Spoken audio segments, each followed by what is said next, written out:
I think I was 20, 21 at the time. Really? Yeah. Wow. So we were literally just kind of making it up as we went along.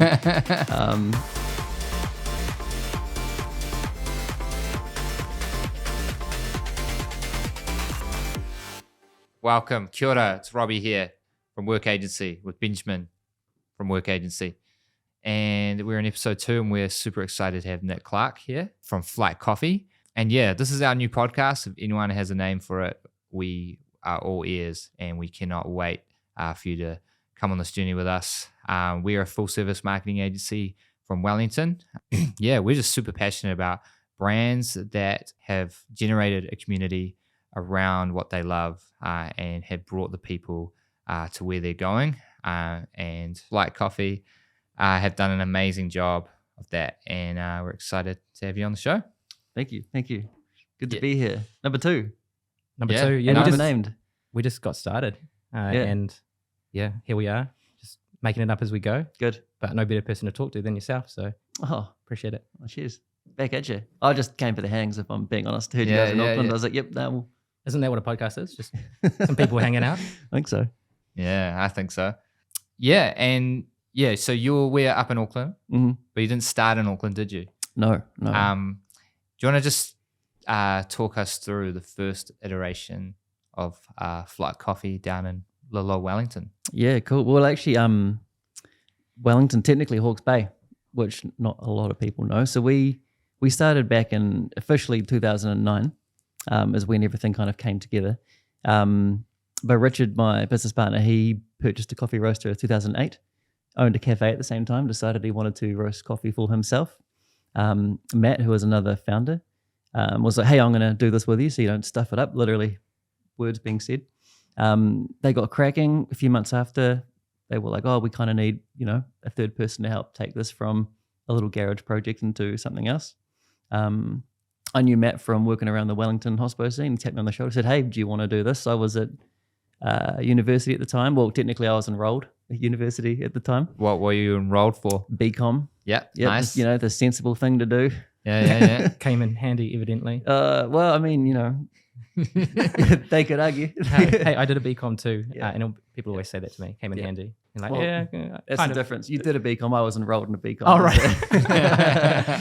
Yeah. So they tapped me on the shoulder, said, hey, do you want to start a coffee roasting business with us? And I said, great. That's kind of why I decided to go to university. So we did that and then got cracking. 2010, we opened Memphis Bell Coffee House, which was a really cool little coffee shop, central Wellington. I think it was like 36, 37 square meters now. I remember that that was when siphon coffee was all the rage. Oh man, yeah, everything was all the rage, real fast and hard and all at the same time. And it wasn't. Very expensive way to make coffee in a commercial environment. You're just breaking a siphon every day. It's don't ever do it. Yeah, it looks good though. It did. It was for the theatrics. Yeah, it worked well. So yeah, Memphis was a great time. A year and a half after that, we opened the hangar, 2012. That was a big year for us. That was the year when we moved the roasting to Wellington. So the plan was to roast at the back of the hangar, have a coffee bar at the front, invite people in, they kind of see everything happen from green bean, whole bean, wet coffee, dry coffee, and send it out the door. That year, we also started another business called Raw Material, which is a green coffee, raw import, export, farm development consultation business, quite a handful. Now it's a social enterprise, works with producing countries all over the world. Colombia, Rwanda, Burundi, moving into Mexico, Timor-Leste. And yeah, from there we went on, moved our production facility down the road. We've now got a big factory on Garrett Street. The hangar's still in the same place. And then I moved to Auckland. When would it have been? I'm actually not entirely sure when I moved to Auckland because I was up and down so often. And then one day I was like, I'm just going to start paying rent up here. Wow. Yeah. Owned a big van that I used to kind of camp around in and literally put my life in it, drove up. It was like a mobile storage container until I found a place to live. Wow. It was about 5-6 years ago, roughly like that. It was one of those nights I was having a glass of wine and I was like, you know what, I'm just going to move up next month because I'm sick of flying so much. True entrepreneur's journey. So it was quite cool. So in a nutshell, that's kind of how the timeline has gone. Yeah, wow. And when you first started in Wellington, like one, what was the cafe scene like and coffee culture, and how did you get the word out? I suppose, how did you first grow your community as a operator and a producer? Yeah, it's a good question. So that was it's interesting. So when we started, we didn't have a plan. We just wanted to roast our own coffee. We weren't super excited by all the options that were available to us at the time. So we were like, let's just kind of do it ourselves and see what happens. After doing that for about 4, 5, 6 months, we were like, we're not very good at running a business. We've never done this before. We don't really know how to build a brand, but what we do know how to do, and we do know how to do really well, is hospitality, and making coffee and kind of creating a vibe. We were talking about when we walk up the stairs about you're at an event last week and you can feel the vibe in the room. We knew how to do that. We knew how to show people a good time. So we're like, cool, well, let's do that. Let's find a little spot. Let's make it real cozy, real busy, and just kind of see what happens from there. And that was Memphis. So in terms of like creating a community, it was essentially, how can you open a door somewhere where it's easy to find you? People want to come back. It's accessible to anybody, and kind of go from there. And at the time there was, and there still was, a great coffee community in Wellington. Hospitality actually is really, from what I've seen, increased a lot in the last few years. There's a lot of interesting stuff down there, and I would kind of argue that's probably the next city in New Zealand to watch for what is going to start turning some big influences. Yeah, nice. Or influencing some trends, I should say. But yeah, it's interesting. It's changed a lot, but hasn't changed much. Yeah. There's still the classics. There's still the traditionals. Maranui Cafe still cranks, still just as busy as ever. Yeah. And I mean, don't know the detail too well, but I would argue not much has changed, and it's probably a good thing. People love that experience. But then you've got the opposites. A few specialty coffee brew bars. There's a place called Pour and Twist just around the corner from our roastery. Yeah, they only do filter coffee, pour over coffee, which is not unheard of around the world, but in Wellington, New Zealand, wild. Yeah. We've taken the team there a few times, and there's been a few confused faces. Yeah. But I love that place. I love the matcha with the taro. Ahead of its time, I reckon. Yeah. In New Zealand. Yeah, cool. And so it sounds like you sort of just started, figured out what you were good at. Yep. And essentially what you did is you opened a flagship store for your coffee brand. Yeah. That's amazing. Yeah. We kind of didn't realize it was a flagship until we'd opened it either, which was hilarious. I mean, I think I was 20, 21 at the time. Really? Yeah. Wow. So we were literally just kind of making it up as we went along. And I mean, I think, people kind of ask us or look at us. They're like, so there's a lot of coffee roasters in New Zealand. I think there's around like 400 or something now, which is crazy considering how many people live in this country. And they look at us going, so how come things have worked out well so far for you guys? And I honestly think we worked really hard. It's all about timing, but it was also about our age. When we started, I was 21, Matt and Rich were 24, 25. We were all young enough where we had that energy and that kind of like, we are going to give anything a crack immediately, Fear of failure was few and far between. Yeah. But we kind of had nothing to lose as well. I was like, worst goes to worst, I can pay some debt off in a few years and I'm back cracking in at like 25, starting from go again, so. Yeah, nice. There you go. There you have it. Just start a business at 21. Yeah. And then I know you guys will probably want to talk about it in a bit, but like when we also started, that was the age of when social media started becoming a thing. And I remember back when we were starting a Facebook and Instagram page, and we were sitting around going, oh, do we do this for business now, and now it's the, most companies' only way of actually marketing themselves, which is quite interesting. So I remember us being like an early adopter in that point of view as well. Yeah. And what did that look like when you were doing Facebook and Instagram, just starting out? Like, what did you do on there? Did you, you obviously weren't running ads because, that's what people do now. Yep. But like, what was the kind of interaction that you had in those sort of early days with customers? Did you find that you were able to have like A, did you get like a lot of organic cut through then? And B, did you feel a genuine sense of community online with your customers? Yeah, I'd have to. It's still all live. It's still up there if you can be bothered scrolling back that long. But yeah, I think like from the get go, it worked very well. Again, when we started it, the plan was to do stuff. So I'd argue most of the things that were on there were quite authentic. It was very Flight Coffee people heavy. Is when we were just starting to travel the world for coffee as well, which was pretty cool. So there was a bit of international aspect on there. And then I'd say the other part of the content would be kind of like basic educational, kind of like, did you know, or this kind of stuff. And back then, this is kind of one of the things which I love about all industries is how much it has changed and it's so accessible to get information. Like back then, if you wanted to learn how to roast coffee, you would have to buy a particular book, read that, and then beg someone to hire you to be an apprentice roaster. Or you'd buy one and just start learning, the way we did. And it would taste terrible for 6 months. Wow. Whereas now you can just read a bunch of stuff online, talk to people around the world. Everybody's super open, approachable.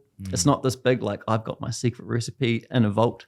That doesn't exist anymore. And if people do behave like that, then matter of time until that changes, because it's science, you know.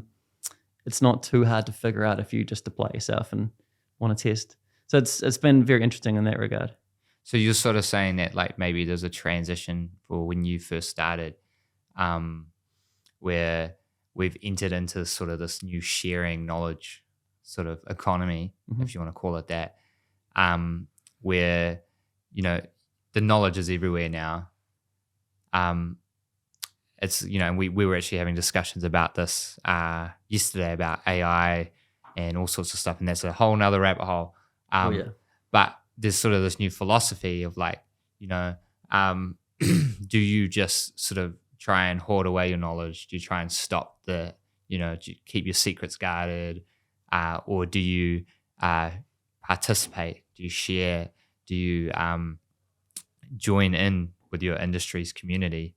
And I guess, on that note, you know, how have you transitioned into being part of the wider coffee community as well? You know, you got your Barista Champs.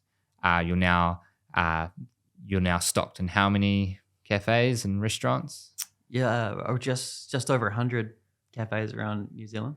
Yeah, awesome. Pretty awesome. Yeah, it's so good. And then you also, I imagine there's a bunch of training and a bunch of sharing of knowledge there, and a bunch of I guess what's been that sort of process of telling your story to this wider community now, because you're not just in the hangar. You started at Memphis Bell, but now you're actually Flight Coffee is all around New Zealand. So was there a point where you were like, you know, what is our story and how do we tell it? What was that process like? Good question. What is our story and how do we tell it? That is the question we're still trying to answer. And you guys have helped us figure out a few parts on that too. I guess, like earlier on, maybe 2013 is when a few of us were all traveling the world quite a bit for coffee. And I was thinking about this the other day in terms of like our community or communities, how do they all kind of work? And one of the big ones I'd actually highlight would be the international coffee community, whether it be other developed countries or developing countries. So we were just over at the World Barista Champs in Melbourne a few months back, and it was crazy walking around that trade show. So every year there's the World Barista Champs and other coffee competitions, and they'll usually be at a big trade show event, which is open to the public and also trade. Big manufacturers, brands, all sorts of stuff go to participate there.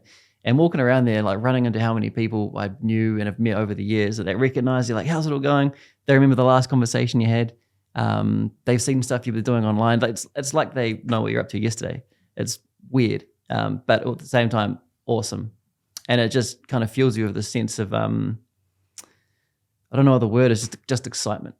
And I think we realized that earlier on when we first started having these trips, and it was just sharing knowledge, sharing stories, sharing ideas, and finding that kind of common ground between other parties that are speaking different languages, living in completely different countries, different ways of doing things. But you've got this commonality you can just kind of share. And that was a pretty big, I think, realization for us as a company, going, great, well, how do we do this? And that's how we kind of got into the green coffee business. That's how we started looking to get more people working for us or working with other people for coffee competitions so we could do more of this stuff, encourage more of that stuff.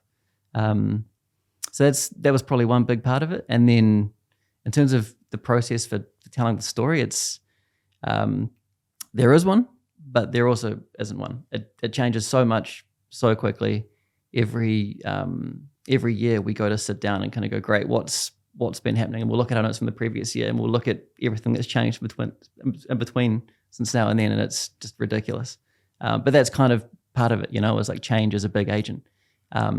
It's one of the trickiest things to handle when being a business, but also one of the best things about it. It's what keeps you young, what keeps your ethos ticking over and pushing for the next thing. Yeah, cool. Yeah. And that, one of the big things as well that's come out of that period, right, has been this sort of push for sustainability, focus on sourcing correctly. Do you want to just talk us through that journey as well, specifically, and how you arrived at your your particular vantage point right now, where you can really, it really seems like you can see where this is all going. Yep. For the coffee industry, for the whole wide world, really. Yeah, cool. So 2011, 2012, we were traveling. Matt was in Colombia, and through social media, put up a post on Facebook. Hey, Matt here from Flight. I'm traveling through Colombia. Here's what I'm up to for the next kind of week. This lady named Jade, who's a good friend of ours, reached out, was like, hey, Matt, you don't know me, but I used to be a regular at your first cafe, Memphis Belle. I'm 5 kilometers from your geopin, living on a farm in Colombia. You should come and hang out. So he's like, okay, that'd be great. What the heck? Yeah. That farm was called Helena. It was owned by the father of these 2 great guys called Alejandro and Miguel. Commodity coffee farm, which basically means all coffee sold goes to commodity market. Whatever the market's doing is the price you get for your coffee. After spending some time with them, Matt was like, hey, I've been doing a lot of travel. And this is when specialty coffee was quite, I'd say a newish concept to the wider world.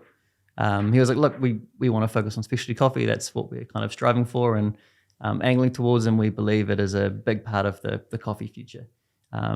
Would you guys be interested in doing some trials? We've learned some stuff. We're kind of playing around, no guarantees, and they're like, let's do it.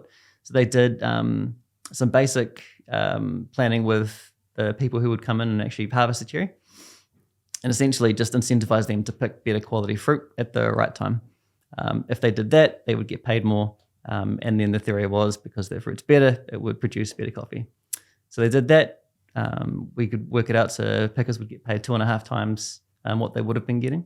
And the scoring on coffee goes from 0 to 100, 80 plus is specialty. The score went from early 70s to early 80s, which in coffee score terms is huge. Wow. So that was just the first kind of 6 months of playing around with that. The next year we did it again, put the scores up, and that was kind of how things got started. And we're like, well, okay, this is a great way to kind of incentivize pickers. And that's just with the actual harvesting, not about the terroir, not about the variety, not about the processing. So processing was the next big step. And then beyond that was the actual growing coffee itself. So a few years down the track, we actually purchased our own farm in Colombia. So 2016. And the goal for that was to kind of put our money where our mouth is, I guess. Go, we own a farm now, we're going to do some of our own experiments and give that a crack. But then also we want to create a giant community wet mill, which means neighboring farmers around the place can use this mill. They can bring their cherry to it, process it, or they can actually sell to us raw material at the time, the cherry. Wow. And the idea being a lot of farmers, so Colombia in particular, on average, I think it's 30-40% of what they grow would be coffee. The other 60-70 would be anything else, like bananas, cocoa, livestock, anything. But the way that they have to harvest coffee, it's so time consuming. It doesn't kind of really make a lot of economic sense in how that would work. Their mills are very, very small. There's a lot of, just a lot of stuffing around. So we were kind of like, hey, let us help remove that barrier. Or we can do it for you, So it's kind of makes sense in that way. But going through that and then helping them increase the quality of their coffee, we were able to essentially pay them like 2.5 times more than the market rate. I think 2019 it was 5, which is pretty amazing. Quite hard to do on a global scale, but like piece by piece. We're not the only roaster or like green coffee company doing it. But yeah, it's just a different way to kind of look at things. So for us, kind of working on that ground level for so long, and raw materials still going. It's a social enterprise now. Has a full team, offices all around the world. Wow. They are very, very busy and kind of very, very keen to see that kind of grow and push more. So having that knowledge of how that kind of works on that ground level system, when we're back here in New Zealand, trying to sell more flat whites, or oat milk flat whites now. Yeah. It gives us a pretty big, what would you say? I guess like appreciation for how everything comes together. Sometimes too much, because you can be so zoomed in or so zoomed out. You have to constantly put yourself in, your normal consumer's shoes, who just wants to come and get a coffee every day, or they want that subscription showing up every Wednesday morning. Man, it's so much, like that you just wouldn't know goes on behind the scenes. Yeah. For a coffee brand. Yeah. As a consumer, you go and have your daily coffee. It's so simple, but for you, it's not simple. There's this whole world behind the veil. Yep. And it's cool to see just a little peek behind there. You're obviously doing really amazing work. And what I'm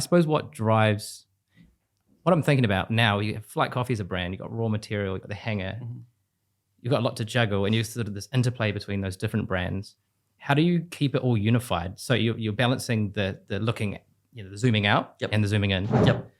Are you kind of like a bit of a middleman for these different entities, or do you have some other people around you that are trying to hold the full picture, in view to make sure everything's working together? And I suppose is there an ultimate goal? Like, is it that all of the consumer end activity, all of selling coffee, is so that you can do more development work? Is that how you'd frame it for yourself in terms of going back to the producer, and it's like a cycle of everybody getting better coffee at the consumer end, better outcomes and living standards, and better products at the producer end?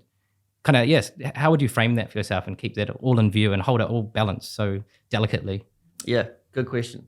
Holding it all balanced. So we have a very big team. So raw material is very separate now. We don't have much to do in its day-to-day running at all, which is awesome.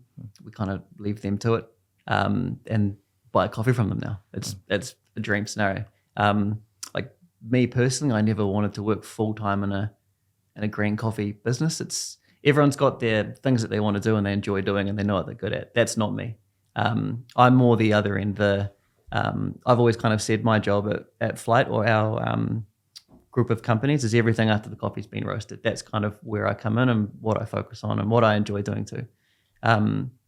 So for us and kind of where we're going, what can we do and what can we focus on? Yes, we still very much want to have huge impact back at origin.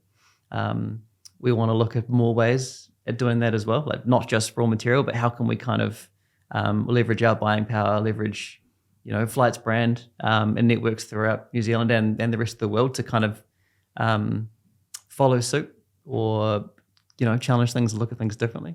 But then the other side of that is kind of what's been interesting the last few years is how our brand can work in a marketplace like New Zealand or anywhere really, where we can influence certain things in consumer culture, whether it be better buying practices or even just helping people want to make better coffee at home. What's a better buying practice? Buying practice, looking for sustainable options, looking for companies who follow through would be one. There's a lot of companies out there that just kind of buy from one thing and fire it off to the next, which is fine. Maybe some greenwashing or some. Yeah, there's greenwashing everywhere. Yeah. It's very hard to understand what is and what isn't. So that's definitely one thing. Yeah, cool. Yeah. The other big focus is, I think we're very passionate about how we can kind of improve the quality of coffee people are drinking at home around the country.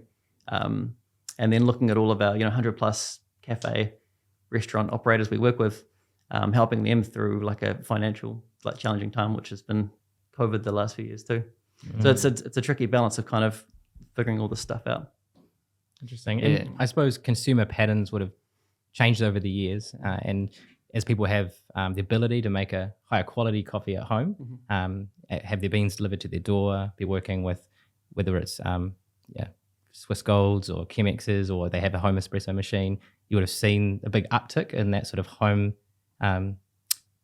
coffee sort of consumer bracket. Is that something that you're seeing, and is that something that you're really leaning into at the moment? Yep. It's been huge. COVID would probably be something to reference when it comes to that. I think our online sales went up by about 350% when that first pandemic kind of hit NZ, and that's retained for us. So it's, we always used to sell a bit of coffee online. Now we sell a lot of coffee online. And it's awesome. It's as a company, it's kind of, there's a few things, I guess. So we have one B2C connection currently in New Zealand right now. That's the Hanger. But now that we have that much more online traction, we have a lot more influence, a lot more points of impact, a lot more buy-in, directly from the consumer. That's not totally just a byproduct of the cafe they go to. Exactly. They buy you for you. 100%. And that's awesome. It's an awesome feeling. And it kind of, reignites that spark we had when we were first getting started. We just wanted to give things a crack because we wanted to. And now we've got things like sparkling cold brew. We've got some other cool new products coming out shortly. We've got specialty instant coffee, which just won a gold at the New Zealand Artisan Awards, which is wild, I never would have thought that would be a thing 6 years ago. And we probably wouldn't have given that stuff a crack. I don't think we would have had the guts to do it if it was, 3 years ago. Wow. But having that traction come through, and it's interesting the conversations you have when people are just checking on over an order. You're like, by the way, how's coffee going? I'll jump in on a lot of the emails because I'm curious.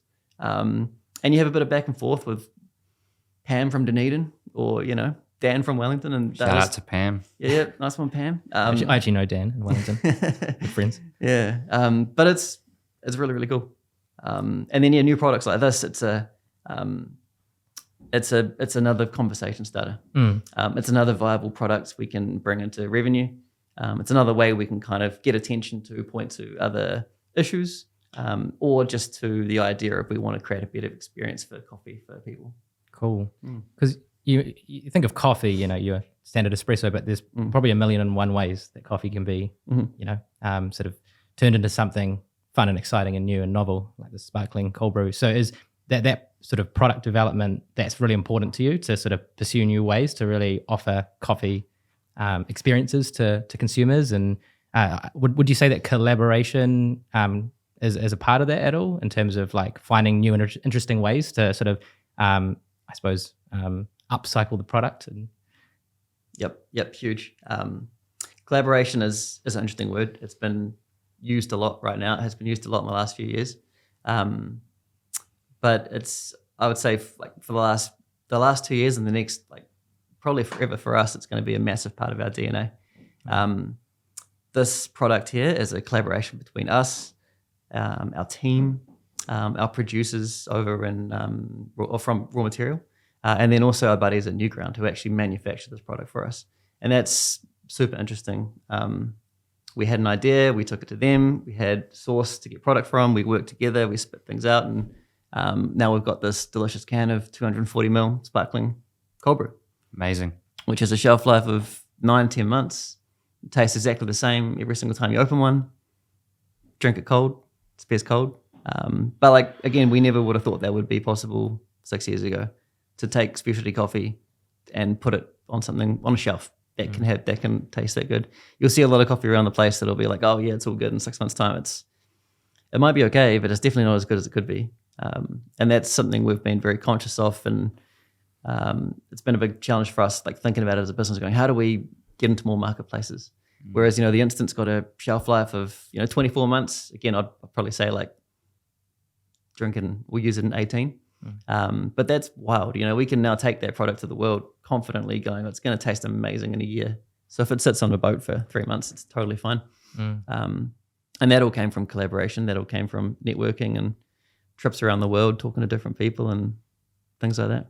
Wow. Wow. And like you can sort of see that like you've gone on this journey where it's like, you started as a roaster, then a cafe operator, and then you had another cafe, and then you're in a bunch of cafes, and then you fundamentally you keep changing from, this owner operator to a brand to something that people identify with a flat white in their cafe. Now they identify it with coffee straight to their door. And now it's not just, coffee in a traditional sense. You're expanding and changing. And what I love about that as well is the communities that you're collaborating with are not just the producers and the farmers or your local cafes, but it's other types of producers, other types of categories.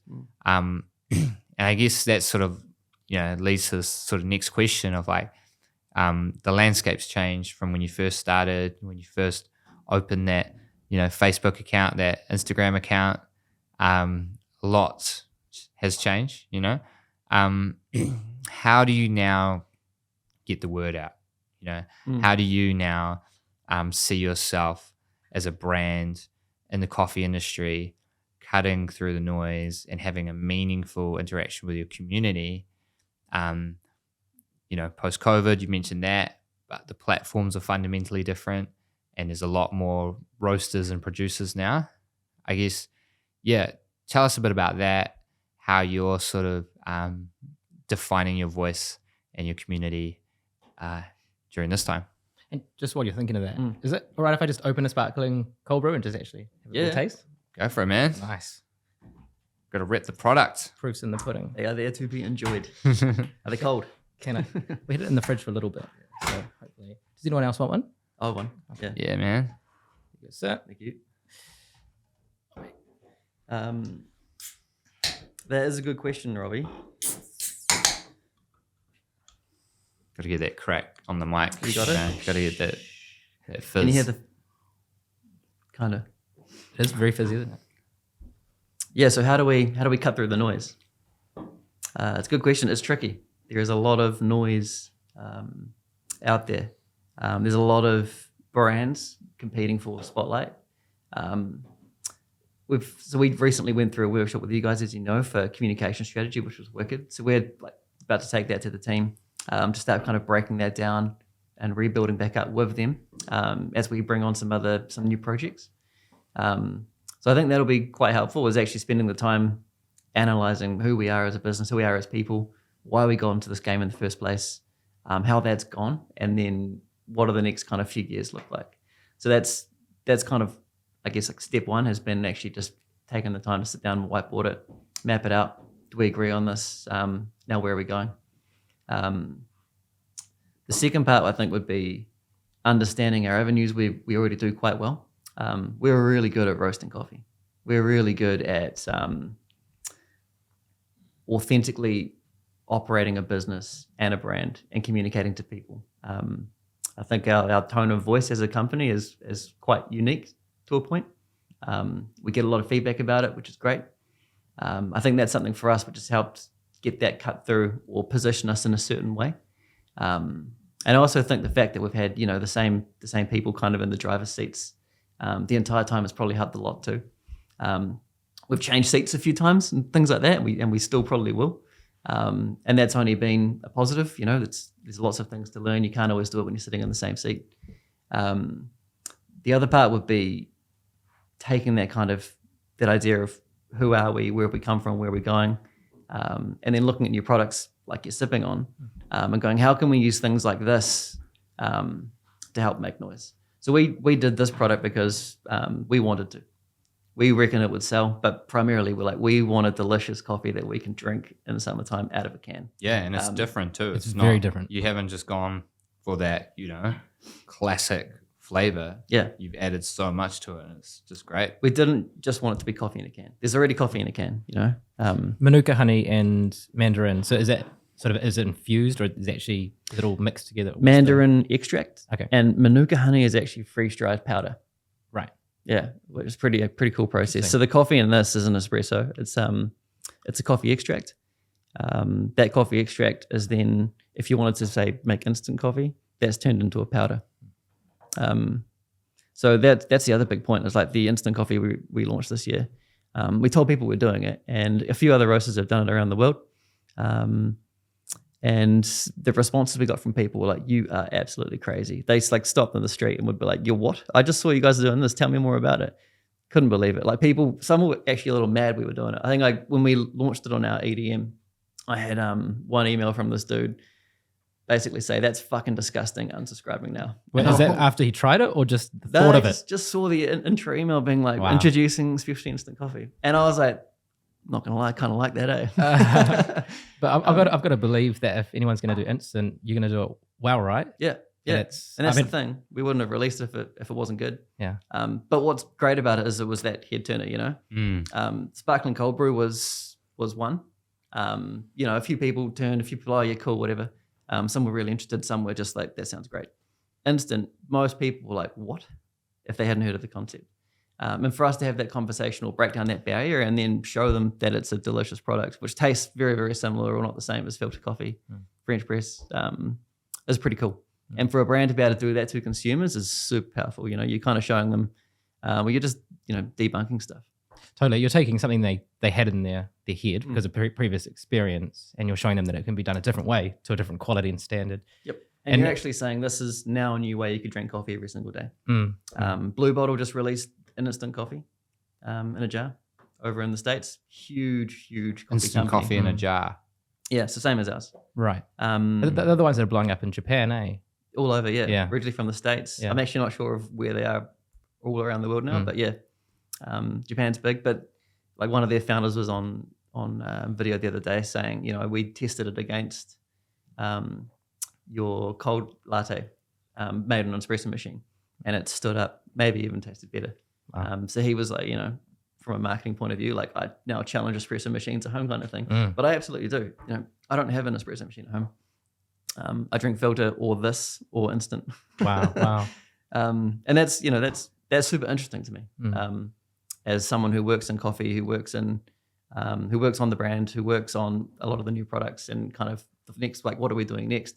That's very, very interesting. It's great coffee made simple every single time for the next however often. So, Wow. And have your aspirations been met with, I suppose, positive consumer feedback in terms of the instant specifically? Like, is it selling well? selling well. Yeah, first we did three SKUs. Two of them sold out. We've got the last of the final one and a new production run on the way. Nice. Which is pretty awesome. It'll be interesting to see how it goes the next few years. You know, you always kind of wonder, like, are these things that have a big launch, big spike, and then they tail off? But I'm feeling pretty confident about that, which is, you know, it's a great response. The feedback we've had from everybody has been it's delicious. I don't think there's been one person that has said that they don't like it. Whereas you look at the sparkling cold brew, this isn't for everybody. We find that a lot of people love or hate it. Divisive. And, yeah, no, like some of my best friends ring me up. They're like, I've tried your sparkling cold brew like 5 times. I hated it. And at least they're honest. Yeah, well, you know, it is, you know, like it's there's bitterness in there. It's people aren't used to coffee being, a lot of people in New Zealand aren't used to coffee being cold. There's a bit of a saltiness in there as well. A bit salty, yeah. Like cold brew's not in our coffee culture hugely yet, not the same way espresso or flat whites are. But it'll grow and it will be. And then sparkly coffee with bubbles isn't common. So it can be for people quite challenging, I guess. And like, you know, is this sort of the same as, like, does it sort of feel the same as when you started specialty, you know, getting into specialty coffee? That was sort of new at the time, right? Yeah. And now you've done that. Specialty coffee has sort of become more and more, you know, around the place with certain brands. And now you're at the forefront of some new trends, which is great. Yep. I guess, like, you know, to sort of sum up, I guess, like, where do you see this sort of going, this sort of trajectory? How do you see the brand evolving? And, you know, are you just going to keep expanding, you know, into uncharted territory every new phase of coffee? Or is there like a certain style of cafe or style of thing you want to open as that sort of next stage for your business? Yep. Yeah. So where do we see it evolving? I've got half of an idea because things Let's have fish been, it out. yeah, well, things have been changing so much, it's really important to plan. It's really important to have goals and things to aim for, but also being really, really realistic. Half of the stuff we're planning for is probably never going to happen, just because of the current environment that's been going on, and that's not a bad thing. That's a good thing. It's just being able to identify that. And we're still a small team. We're about 12 people, so we can flex, we can move, we can pivot very quickly. We can also do things, new products, new ideas really, really quickly. We can have an idea on Monday, and if we really wanted to, get it out on Friday, provided everything kind of lines up, But for us, we want to see the brand in more hands. Brand in hands is something I kind of say quite a bit. I'm really interested in the whole idea of coffee tasting exactly the same for anybody. So other ways we can explore that. So cans, instant, other ways of getting coffee to consumers where they can kind of just do one or two steps, which are very, very easy, and then have an awesome coffee anytime, anywhere. We're very interested in more retail. We've been looking at a few options and kind of what that looks like for us. But it's not just kind of the sake of opening a spot for the opening a spot. It's not just opening a spot just to generate profit. It's to how can we kind of have impact, have influence, try something new. It's very much that kind of focus and mentality. So yeah, I'd like to say, and in the next 2 years, you'll be able to come enjoy a cup of coffee at Flight or a cup of something at Flight in Auckland, maybe the South Island, maybe another spot in Wellington. We shall see. Yeah. What was the other part of your question? The other part really was you've been sort of, disrupting these categories, and you found a new category. There's probably going to be another category in the future because it seems like that's where you're going. Mm-hmm. But are there any other moves you've talked about? Wanting to open some more spots. One thing I love that you're doing at the moment is just really highlighting your team, highlighting your community. You've highlighted, community around the world. Hearing about this, local farm with the mill that's crazy, man. It's cool to hear more about that. And yeah, we've got these communities online that you've been emailing and getting to know. I guess, I guess it sounds like it's going really well, but B, the other part of that question is, I guess, where do you see those sort of new pockets of community, springing up for your business, or what do you want to focus on? Yeah, cool. New pockets of community. TikTok?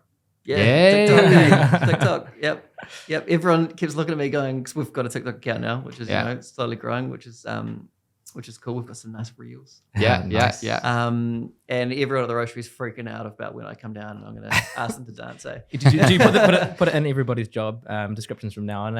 Must perform for TikTok. Yep. Just random other duties, by marketing and brand. Mm-hmm. So we'll see. But but TikTok's a big one. It's been interesting bringing that into our business as well, because it's probably the first time ever I've actually had to be like, how does this thing work? You're still young. Yeah. I'm only in my 30s, but I was like, oh man, I really need to sort my shit out. But TikTok came hard and fast, and it's growing and changing. Since we've been on it, it's already changed quite a bit.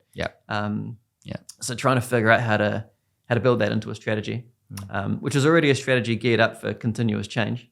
But this changes even faster than the big stuff, the bricks and mortar stuff, the supply chain stuff. So that's definitely going to be a big learning curve for us. And then just the whole digital space, I had a meeting yesterday. We do collaborating with Breville New Zealand. 5 years ago, probably wouldn't have thought about it if they emailed me. But they make insanely awesome espresso machines now. and they're very, very affordable when it comes to the wider New Zealand market. You can buy a machine for under $1,000 and be making awesome espresso at home. That is insane. That is insane. Yeah. I never would have thought that was a thing. And that's got to be a sort of a seal of approval coming from someone like you that in that specialty bracket. Yeah. That high standard is at the forefront. Totally. Yeah. It's it's all about the focusing what's on the cup. What can you maximize out of it? But they're great. They've also got their more premium ones, which are just over 4,000, which are like super automatic steaming, automatic tamping.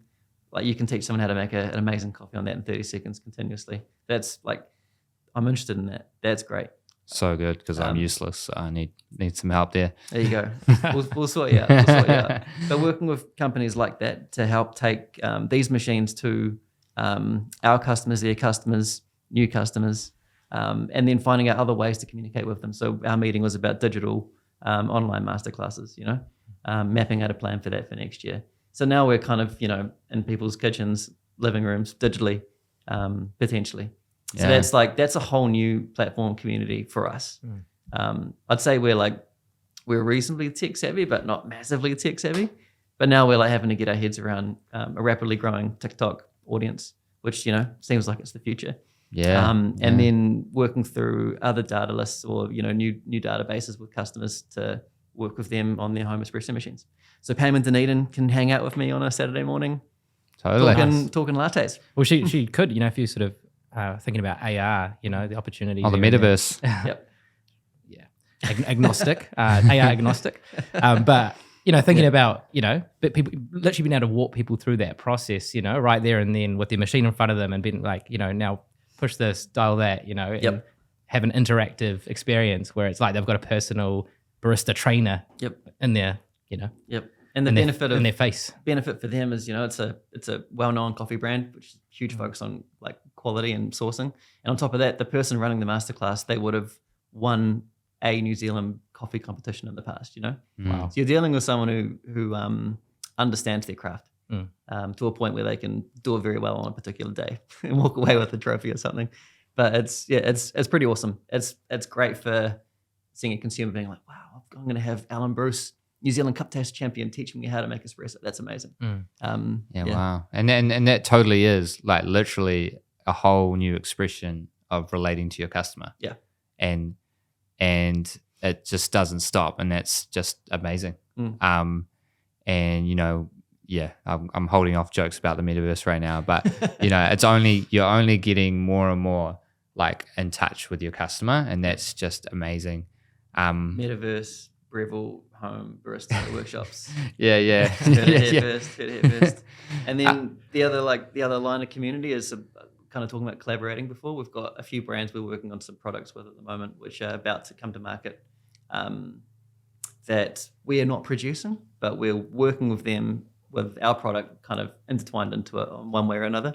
But that's super cool for us. That's a way to share audience. That's a way to share ideas with another business. Some of these businesses are smaller than us. Some of them are way bigger, huge.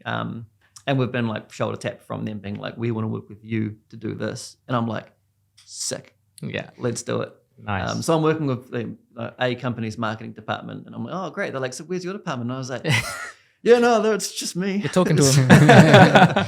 Yeah. So it's quite cool. There's internal B2B there. There's B2C through their communities and their different sales channels and how they operate. Very different way of looking at the world commercially to us.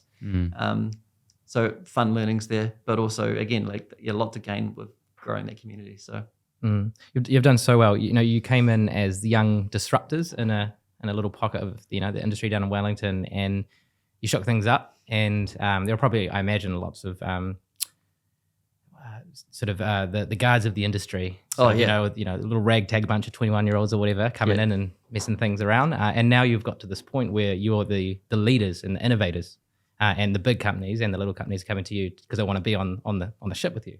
Yeah. And that's awesome. Just to see that. I'm a Wellington boy, and I drank coffee at Memphis Val, all back then. Yeah. And I've seen the journey unfold the whole way. It's cool to be working with you now, as a sort of marketing partner. But yeah, I've seen the journey close and from afar at times, and you've just nailed it. Like, it's just so cool to see it unfold, and yeah, just being a leader now.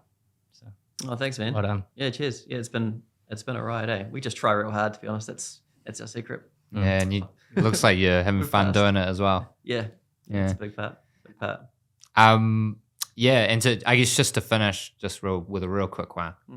If I was to be a cafe operator and I was opening a new cafe now, what would be your advice to someone, from someone who's done it all before?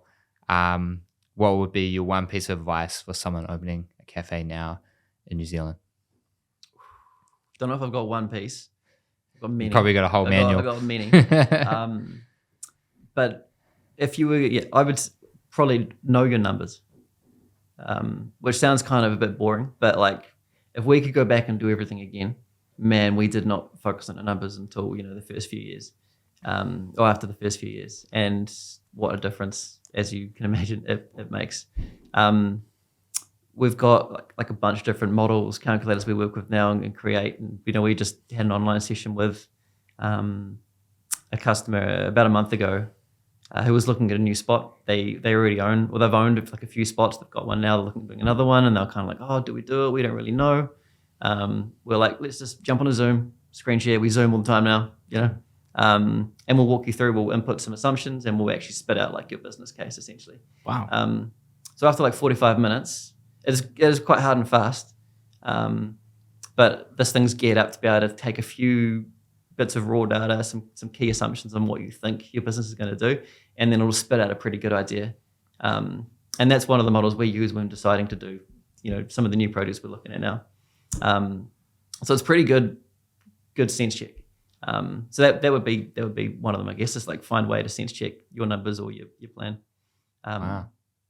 Yeah, man, heaps of things, eh? So you're not just a coffee supplier; you are a coffee consultant, business consultant to your customers. Yeah, in a way. Like any one of our customers could bring us up and that and say, "Look, we want to run this idea past you." We're just like, "Great, let's book a time." And not everybody needs it. Not everybody wants it. Not everybody wants to share that level of detail as well. Totally cool. But if you do, and you want to use this as like a sounding board for that, or just coffee or something else, like happy to. A lot of people have been very, very generous to us over the years with time and ideas, and their resources when it comes to like sharing some of their staff or employees to spend time with us to explore ways of doing things better. We wouldn't be where we are without a lot of the help from people we've gotten, So if we ever get the chance to pay it back, we absolutely will. Plus, I do genuinely care a lot about the people we work with. They're all humans. They all have families. A lot of them have mouths to feed. We want to make sure that they're setting themselves up for success best we can. Yeah, I saw on your Facebook or Instagram, you went to a cafe in Hawke's Bay, and you went there for their last day. Oh yeah, that's right. Yeah. Yeah. So they were operating for how long? Jean, or the Coffee Corner, I think 11 years, maybe pushing 12. Jean was one of our like first-ish customers. I think she's our second oldest, but she's just decided to close up. She's moving to Australia to be closer to her son and grandchild, which is pretty cool. But yeah, she was, she made the call, and we're just like, man, let's just all fly to Hawke's Bay and, visit some other customers, go out for dinner, have a few wines. So that was pretty awesome. It's quite cool as well hearing from her about her journey, because she vividly remembers her first interactions with us, and she's like telling us back up at dinner, and we're like, "Oh no, tell me I didn't say that." But she was like from the start, she was a fan of the band, which was real cool. She's watched us grow. She's watched us try stuff and succeed. She's watched us try stuff and fail. So it's been cool to hear that from another perspective. Yeah, you always have memories with your first clients, and that's awesome. And it's just amazing that you could be there for your last day. Nick, thanks so much. Yeah, all good. I feel like we've learned a lot here. Oh yeah. and working with you, it's been great over the last few years, but there's always more that we haven't learned about you and stuff that's happening behind the scenes. I guess, for the audience, where can people find you? flycoffee.co.nz, at flycoffee Instagram. Same for TikTok. Don't forget about TikTok. Yeah, because those dances, right? You're going to be down at the roastery. They are coming. Yep. Awesome. They are coming. We'll Just got to get them past HR. Yeah, we're online. Yeah, we're in most places. Nice. Awesome. Cheers, Nick. Thanks for your time. Thank you.